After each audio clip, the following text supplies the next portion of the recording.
He is scary. Even the men were uncomfortable with how he was behaving. James is one of the worst incels to ever hit TV screens. One of the best self-implosions I've ever seen. This guy is nuts.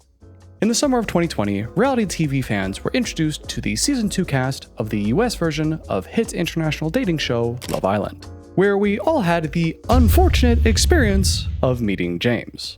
A man so insecure and toxic, I'm still thinking about it to this day, a whole 5 years later. In today's video, we'll be going over the first half of James's appearance on the show. How quickly he starts love bombing, how pushy and weird he gets around his partner's sexual boundaries, and we'll see him completely melt down the second his relationship is threatened. Just stay cool. Chill out, you said? What's your problem? Listen to him. What is she doing? You guys want drama? I'll show you drama. So let's get into it. Now, in case you're unfamiliar with the show, Love Island USA is a reality dating show where sexy singles live together in a luxury villa with the hope of ultimately finding their person and winning a cash prize. They're told to flirt and mingle with the other contestants, and at the end of every week, the show has a recoupling ceremony where either the guys or the girls publicly announce who they would like to couple up with the following week, with the remaining single people getting kicked off the show. And it's on this show where we meet the subject of today's video. I'm James, I'm 27. I'm a personal trainer and I live in Orlando, Florida. So yes, I am covering another Florida man on this channel. This time also named James, has the same color hair and kind of a similar beard. And as I'm noticing now, also wearing the red shirt. Maybe could have planned that one out a little bit better. Anyway, James is a personal trainer, has a bunch of honestly pretty cool tattoos. Anyone who willingly gets their nipple tattooed deserves some respect in my book. But he tells us he's funny, has a lot of energy, had a threesome with 2 married women, not sure what that says about him, and interestingly, in a way that definitely won't be foreshadowing later, says he can be kinda clingy. I think I can be a little clingy if I like you a lot. That's why I have to find someone who can cling with me back. A koala bear next to me. Very interesting revelation from James. I can't wait to see if that'll come up later. As his first scene on the show, James finds himself the sole man standing in front of the 5 female cast members. And in order to get the ball rolling with this whole coupling up thing, now would be the time for any of the women who might be interested in James to take a step forward. But unfortunately... If James is your type, please step forward.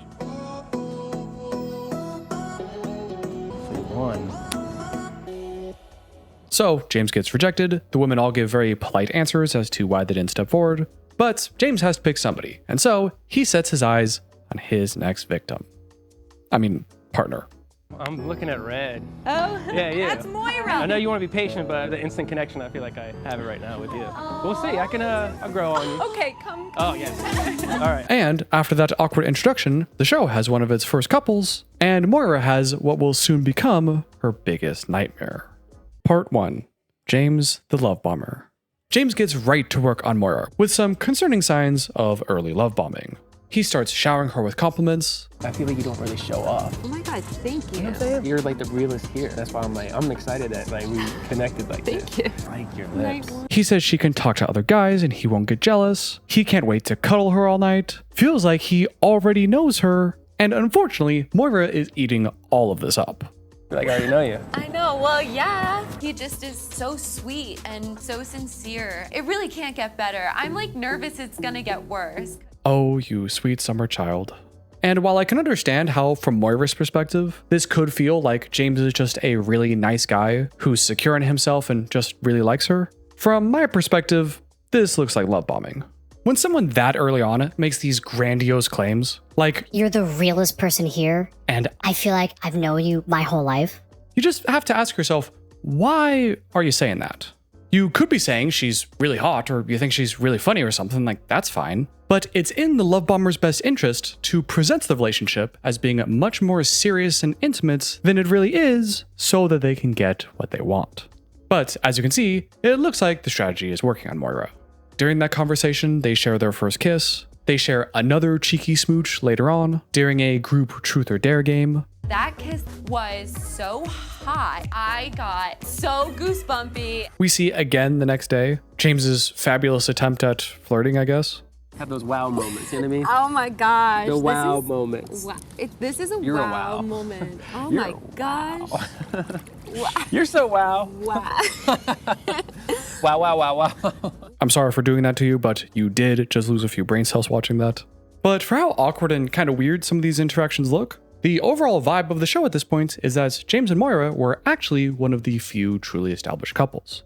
Moira felt very safe with James and felt very supported. And James quickly garnered the reputation of one of the nice guys on the cast. Kind of a weird, frantic energy most of the time, bouncing around like he's constantly on the old booger sugar or something. But James largely had a good reputation, and was even pretty good friends with most of the female cast members. Until the sex thing happens. Part 2. Being a sexual weirdo. Now, of course, because this is a dating show with sexy singles, each couple inevitably has to deal with the topic of intimacy. And as James and Moira are seen as one of the closest couples on the show, the girls naturally start grilling Moira on when the two of them are gonna, Touch on his parents a little bit. Moira is understandably pretty coy about the whole thing and doesn't say a lot, but we do see later that night, the two of them definitely seem quite, active, kissing and doing some kind of horrible sounding ASMR stuff.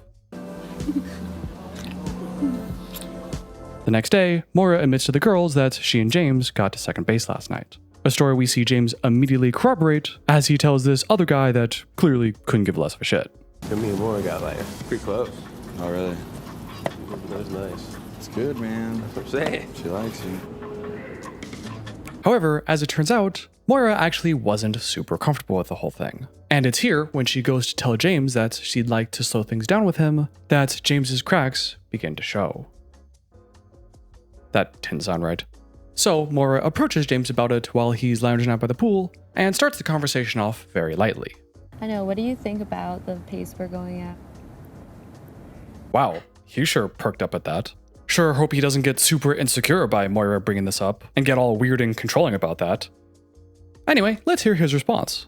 I just hope you're ready Well, to really get involved in something that could really be fun.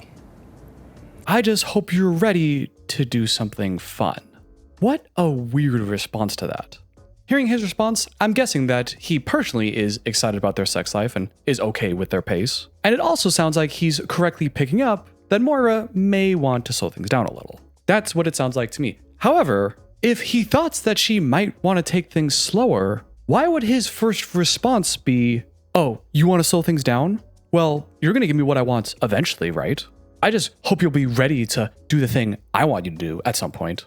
This is the kind of language that, even if it's subtle to some people like James, this kind of language and the way he's talking about it makes people feel pressured. But Moira gets more specific. She brings up last night as an example when she touched his personality, is their word for it, and says that was a little too much for her. She feels very uncomfortable, it's still very early, and to that, James says, I feel like I kind of want to take it slower with that. So no more seeing my personality, even though you want to. Yeah. You do want to. Ugh, gross. Even though you want to. No, she doesn't. She actually literally just said that specific thing you did last night, she doesn't want to do anymore. Even if she says last night was great, if she's telling you now that it was too fast and she's uncomfortable, maybe you should take what she says seriously instead of making a fucking joke about it. What if instead of touching your personality, this was about sex? What if Moira came up to him and said, "Hey, I know we had sex last night, but I think we're moving a little fast and I'm uncomfortable with that, so I don't want to do that again." And James said, "Oh, no more sex? Even though I know you really want to?" You see how creepy and predatory that sounds? I also found it quite interesting that in every other scene with James, he has a very nervous, frantic, very dialed in energy about him. But as soon as he faces even the tiniest amounts of rejection, his whole demeanor totally changes. He faces away from her, doesn't look her in the eyes, kind of bites his lips there. It could be nothing, but the fact it's so night and day different from how he usually acts, I wonder if even the slightest idea of rejection is triggering him into some kind of freeze or flight kind of fear response. Which would suck for him and would certainly explain a lot of the other anxious energy about him. And it's unfortunate that these shows specifically look for people with these kind of attachment issues to make for better TV. But if a guy gets triggered when a woman says no, then we got real big problems. Now, Moira and James end up having another conversation about her sexual boundaries because, surprise, Moira feels like James wasn't really getting it. But before they do, James talks to his buddy Connor about what just happened. And the way he frames it is definitely interesting. Connor asks how James and Moira are doing, and James responds extremely positively. He says the two of them are amazing, the best, he likes her more and more every hour they're together, and he goes on this long, unprompted monologue. James does that a lot, I guess something the two of us actually have in common. Not about the importance of listening to someone's boundaries or anything, but about how amazing and great it is that Moira feels so comfortable with James that she can express her feelings. Because she is reserved, she is shy. She even told me today it's hard for her to trust someone, and she wants to so bad. And when she is willing to do it with me, I am so happy that she's doing that. And if I'm being totally honest, this sounds like straight cope to me. I think James is so insecure and threatened about this whole sex thing that he's now trying to convince himself by way of yapping at Connor that no, I totally wasn't just minorly rejected just now. And it's actually a really great thing because that means she's comfortable with me and we're actually totally better than ever. Ha ha ha. Like, he's not wrong technically, but I feel like James could hear his wife tell him that she's cheating on him and wants a divorce. And he'd be like, wow, that took a lot of courage for her to tell me that. She must really trust me. It's subtle, but something about James and reality, they're just not lining up as much as one would like. The next day, Moira tries to talk to James again about her sexual boundaries, and this time, it goes even worse. Moira explains to us that she would feel a lot more comfortable pursuing a physical relationship with James if she could get to know him better first, and thinks James is moving far too fast. And I do think James is moving a little too fast. I would like to slow things down with him for sure. She tries communicating as much to James, and he says, Didn't you say you didn't move slow in real life? Because I feel like if it was in real world, we would have been intimate. okay. Oh, you don't want to sleep with me now? But you would sleep with me theoretically, right? If this was the real world and, real, then you'd sleep with me, right? I mean, get over yourself, man. Just accept her boundaries and move on already. I think it's just still too soon for me. But you still want to get there, right? I don't know. Oh my god. She just said it's moving too fast. Don't fucking quit making this about you, dude. She's not here to emotionally coddle you and do everything she can to prevent your insecure ass from feeling rejected. I know that it was really hard for you to stand up for yourself and to be honest with me about what you need right now. And I'm going to tell my buddy Connor that it's so great that you feel comfortable opening up to me because I'm pretending to convince myself that I'm a nice guy and that's in my values. But when push actually comes to shove, I'm going to need you to have sex with me eventually. So you better get on that. I am pretty fast. I can go, pedal to the metal, but if she wants to hang out a little bit, I'll pump my brakes. I don't want to scare her away. Good on him, I guess, for having that recognition. But this is where we gotta look out for the fake nice guys. The ones that pay a lot of lip service to how they don't want a woman to feel pressured because they know all the right things you're supposed to say, but their actions say something entirely different. I also don't want to feel pressured. That gives me anxiety to feel pressured. And you feeling yeah, if you're feeling pressured, I mean, you wouldn't be having a good time. Yeah. I want you to feel comfortable, you know what I mean?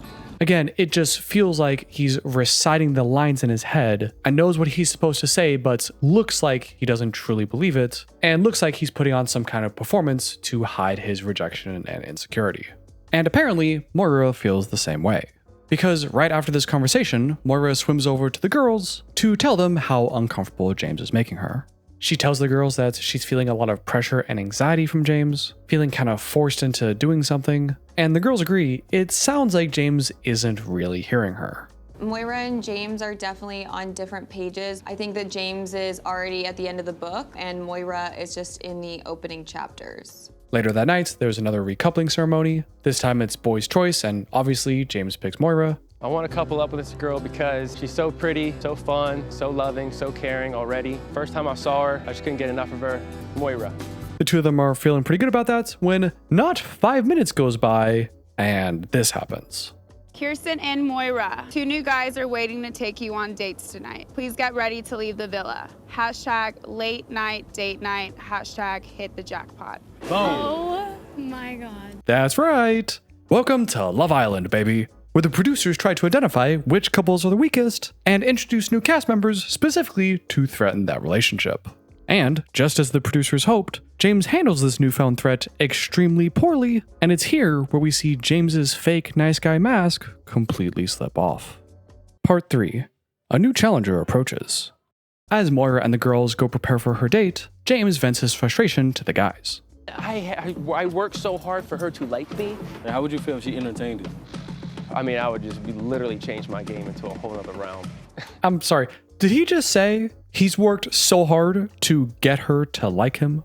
I worked so hard for her to like me. I'm pretty sure that's not how it's supposed to work, buddy. I think someone likes you because they like you, not because you did a bunch of work to trick them into liking you. It would be a slap in the face. Would you look at her different? Yeah, 100%. Because everything she would say to me would be a lie. What? If Moira goes on this dating show, all about recoupling and new people getting introduced, this is the show they went on. Everything she would have told James is a lie. Where's the lie? Where exactly did Moira sign on the dotted line that because you two coupled up on day one, she's contractually obligated to not even entertain anyone else on this entire show? Wait a minute, didn't he address this specific thing just a few minutes ago? You're like the realest here. Like, I do like you. I'm not trying to say like, hey, you're mine. Definitely, like, you can talk to, you know. Gee, it's almost like he didn't actually mean any of that love bombing shit earlier and was actually just hard at work getting a girl to like him. From day one, since I met her, I've literally poured everything I got into her. And she's gonna throw all that out over some dude for a day or whatever many times, like, no, like. Okay, for one, cry me a fucking river. So what if you put all your energy into this? I don't think anyone else here asked you to do that. Secondly, everything you've done since day one? Bitch, that was like 4 days ago. Oh, how dare she throw away everything we've built over these 4 days for a guy she's gonna meet today? Like, so what? And with that, the women leave the villa and head to the Las Vegas Strip, where Moira goes on a date with a new guy named Calvin. I'm Calvin, I'm 25 years old, I'm from Houston, Texas, and I just left my job as a bug spray salesman.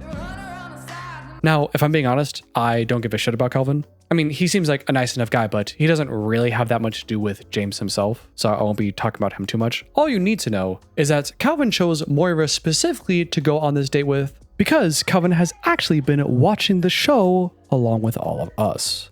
You see, Love Island has somewhat of a Big Brother format, where there's a new episode every weekday, and there's only a 1 to 3 day delay between filming of the show and airing it. So when I said earlier the producers tried to identify the weak couples, this is what I meant. The producers started to realize that James was a ticking time bomb, and so they brought in Calvin, a guy specifically interested in Moira, who also just so happens to be Moira's type. Is it manipulative? Definitely. Is it entertaining? Unfortunately, it is. So Moira and Calvin go on their date. Calvin obviously likes her, and Moira kinda likes him too. If that connection was stronger, in your opinion, is that something you'd be open to? Yes, it would be something I'd be open to. Oh, love triangles. And once their date ends, Calvin goes on a second date with another girl from the show, and Moira heads back to the villa alone to find a completely neurotic James. Moira enters the villa and is immediately hounded by all the guys. They're asking her all sorts of questions. Who are these new guys? Are they more attractive and buff than we are? Mostly having a good time, but James in particular is extra hounding her with questions. What did they look like? Did they say anything about me? Does he look like me? So much so that the other guys actually have to shush him and to let her talk. Does he look like me? Does he look like me? Did he say anything about me? What did he say? How does that make you feel? Like double? Single date. Just let her talk. Let her talk. Let her get it out. Soon after that, James asks Moira if the two of them can go have a chat themselves. Moira agrees, but says she has to go to the bathroom first. Well, actually, only James said that. I'll be right back. Okay, you go to the bathroom? Yeah. You good, bro? It'll be all right.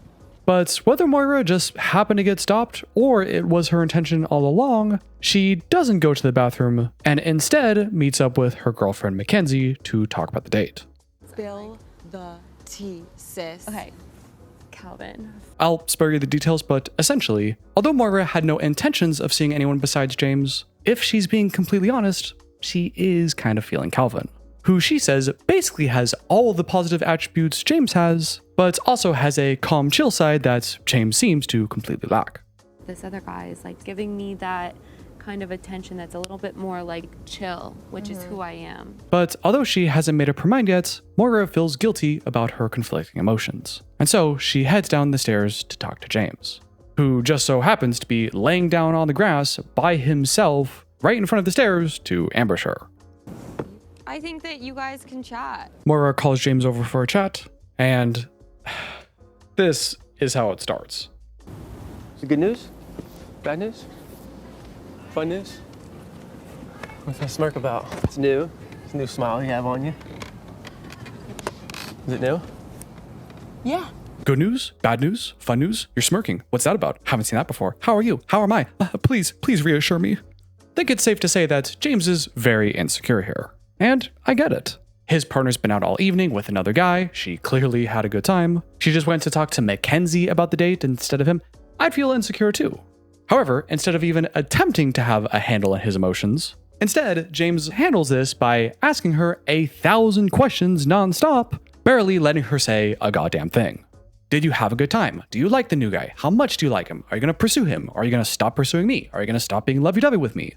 Moira tries answering all these questions as neutrally and honest as she can, saying, I kind of like him, but I just met him. If he asks me for a chat, I'm not going to say no, but that doesn't mean you and I are over. I told him I was interested in you. I'm just trying to keep my options open without being an asshole. But unfortunately, James doesn't seem to listen to a damn thing she says. Did you feel anything? Are you gonna stop? Are you gonna go slower with me because he's next to you? I can tell on your face you're feeling him a little. No, I know. I keep telling him I need my space, but the message just does not get through. And while a certain amount of those reassuring questions could be understandable, what starts off as him being a bit pushy quickly devolves into a full-blown spiral, as James stops even pretending that he's listening to Moira and instead turns into an unstoppable freight train of emotional dumping. Before the date, you kiss me goodbye. You're like, I don't even want to go. I'm just gonna tell him we're gonna be friends. Is that what you want with him? Like, you're like, hey, he's gonna be my new friend. You know what I'm saying? Is this gonna be your new friend, or are you gonna really try to get to know him with a whole relationship thing, with including who I am and how I am towards you and how I feel for you? And I'm gonna be talking to this dude, trying to win you over. Is that what you're saying? Is that what she's saying? Bro, I don't even know what the fuck you just said. So you know how much I care about you, and you know how much everything we've been in, and you kissed me earlier, and you said that we would be friends, and you said you weren't interested in anybody else, but now you're saying you might be interested in that guy, and you gotta tell me how interested in it. And if he's gonna pursue you, are you gonna stop pursuing me? Are you gonna stop being with me? Are you gonna start being with him? And you gotta tell me, are you gonna be actually with him, or is this gonna be your new friend, or am I gonna be your new friend? And you gotta tell me all of this right now. If you've ever experienced something like this in your life, you may notice that this is essentially the exact same thing as love bombing. It's the immature, unrestrained, emotional dumping of all of their positive or negative emotions on you, while you're stuck essentially as a captive audience, as they just tower over you and just, I feel bad, your fault, reassure me, And you know what the wildest part of this is? He does all that and has the audacity to claim he's not being pushy. Honestly, I don't really like your attitude right now. What are you talking about? I'm not putting any pressure on you. You kind of are. You're kind of stressing me out. For what? Coming at me. I'm not coming at you at all. Yes, you are. How? Buddy, James, this is getting embarrassing. I'm not pressuring. How could you ever feel that way? He says that, but does anyone believe from watching this that he actually cares about the answer? No, he doesn't care how she feels. These fake nice guys, they don't actually care about the things they preach. They only say the right things and act in the right ways when it's convenient for them, so they can tell themselves and others just how moral and upright they are, how much they respect women, and they never want a woman to feel pressured or anything. But when that goes against their own insecurities or desires, they act like this. This is nerve-wracking. The whole night I've been waiting up on you to see I know, and how's I it feel going. really bad Roles about reversed, that. you would be the same thing. I don't think I would have, Exactly. Other people in his situation might also feel insecure, but that doesn't mean they'd act like this. And James repeatedly saying, I'm not pressuring you, this is just nerve-wracking, tells me that he fundamentally doesn't understand that your feelings don't justify any action you want them to. So what if you're nervous? You think just because you say you don't want a woman to feel pressured, then suddenly, magically, she just won't feel pressured? You think constantly telling everyone that you're a nice guy that respects women and their boundaries will just make it true? No, of course not. And not only is that a theme that we'll continue to see with James on the show, but as I'll point out next video, it seems like from the interview I watched with him at least, James still seems to have that attitude in real life. that's all the time we have today to talk about James. But believe me, things get a lot worse in the next video. Because although a lot of this video was a lot of setting up and introduction, a lot of red flags that we can identify in James with hindsight, it's not until his rival Calvin returns to the villa that James truly reaches mythical status as one of the most unhinged maniacs the show has ever seen. Just stay cool. Chill out, you said? What's your problem? Listen to him. What is she doing? You guys want drama? I'll show you drama.